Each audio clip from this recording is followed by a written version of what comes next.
बिस्मिल्लाहिर्रहमानिर्रहीम। अस्सलाम वालेकुम। मैं हूँ राबिया और वेलकम करती हूँ आपको YouTube channel Rabia food ideas में। आज मैं लेके आई हूँ आपके लिए गोभी कढ़ाई की रेसिपी। जी जनाब, जो गोभी नहीं खाते ना वो भी गोभी खाना स्टार्ट कर देंगे इस रेसिपी के बाद। तो चलिए स्टार्ट करते हैं। बिस्मिल्लाहिर्रहमानिर्रहीम। एक बड़ा सा फूल ले लिया था फूल गोभी का, और इस तरह से मोटी मोटी कलियाँ जुदा कर लेनी है, अच्छे से वॉश कर लेना है।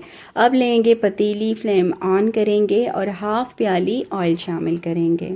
ऑयल जब गर्म हो जाएगा तो गोभी की कलियों को यहाँ पे हमने फ्राई करना है। गोभी की कलियों को 8 से 10 मिनट के लिए फ्राई करेंगे। फ्राई करने के दो मकसद हैं, एक तो प्यारा सा कलर आ जाए और दूसरा इनकी शेप बरकरार रहे।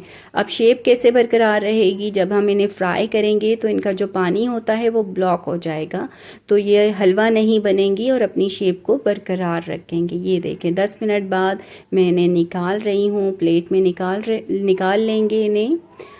अब इसी ऑयल में हमने डालना है अनियन को। 2 मीडियम साइज़ के अनियंस लिए थे, बारीक चॉप कर लिया था। अनियंस को फ्राई करेंगे। गोल्डन ब्राउन कलर आने पे हम डालेंगे 2 टेबलस्पून अदरक लहसुन का पेस्ट। अच्छी तरह से मिक्स कर लेना है। अब नमक अकॉर्डिंग टू टेस्ट डालना है, जितना आप पसंद करती हैं, कम या ज़्यादा। Half tablespoon red chilli powder, ये भी आप टेस्ट के मुताबिक कम या ज़्यादा रख सकती हैं। अच्छे से मिक्स कर लेना है। टमाटर डालने हैं। 2 बड़े साइज़ के टमाटर लिए थे, बारीक चॉप कर लिया था। किसी भी किस्म की कढ़ाई हो तो कढ़ाई में टमाटर ज़्यादा डलते हैं और बहुत प्यारा सा फ्लेवर आता है टमाटर का कढ़ाई में। अच्छे से मिक्स कर लिया। अब यहाँ पे शामिल करेंगे हम कुछ खड़े गरम मसाले। 2 बड़ी काली इलायची, 3 से 4 लौंग, 3 से 4 काली मिर्च। काली इलायची का भी बड़ा अच्छा फ्लेवर आएगा गोभी कढ़ाई में। अच्छे से मिक्स करेंगे, भून लेंगे, पेस्ट बना लेंगे मसाले का। जब टमाटर भुन जाएंगे, पेस्ट बन जाएगा, तो हम डालेंगे हाफ़ प्याली फेंटा हुआ दही। दही को मिक्स करना है। दही से भी इतना खट्टा सा ज़बरदस्त सा फ्लेवर आएगा गोभी कढ़ाई में, तो बड़ी ज़बरदस्त सी हमारी गोभी कढ़ाई बनने जा रही है। अब लिड लगाएंगे और 5 मिनट के लिए लो फ्लेम पे इस मसाले को कुक करना है।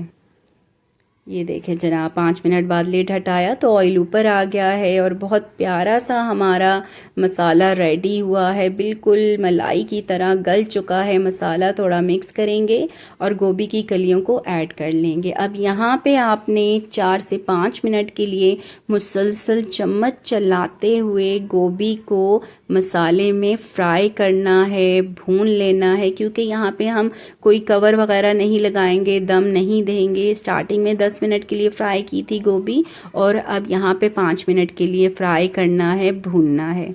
That's it. अब हम डालेंगे 4 से 5 हरी मिर्चें। कुछ ड्राई स्पाइसेस डालेंगे आखिर में। Half tablespoon red chilli flakes डाले हैं। हाफ़ टेबल स्पून गरम मसाला पाउडर शामिल करेंगे। थोड़ा सा ज़ीरा शामिल करेंगे। ज़ीरा ऐड कर लिया हमने, और half table spoon chaat masala powder. अब इन मसालों को मिक्स करेंगे। आपने भी एंड में ही ये ड्राई स्पाइसेस डालने हैं। बड़ा ज़बरदस्त सा फ्लेवर आएगा जब हम आखिर में ये मसाले डालेंगे। मसाले मिक्स कर लिए, गोभी कढ़ाई डन है। धनिया पुदीना से गार्निशिंग करेंगे और अब सर्व करते हैं कढ़ाई को। तो ये देखें माशाल्लाह कितनी ज़बरदस्त लुक आ रही है और गोभी की कलियों की शक्ल बरकरार है। तो ये कढ़ाई आपने ज़रूर बनानी है और इसको आपने रायता और सैलेड के साथ सर्व करना है। आप देख सकती हैं मैंने बड़ा सा प्लेटर बनाया था सैलेड का, और दही वाला रायता बनाया था, चटनी। तो इसी तरह आप सर्व करें जिस तरह नॉर्मली गोश्त और मुर्गी की कढ़ाई सर्व की जाती है, और सबको खिलाएं और दाद वसूल करें। आई होप आज की ये रेसिपी पसंद आई है। लाइक करें, शेयर करें। चलती हूँ, अपना ख्याल रखिएगा, दुआओं में याद रखिएगा। अल्लाह हाफिज़।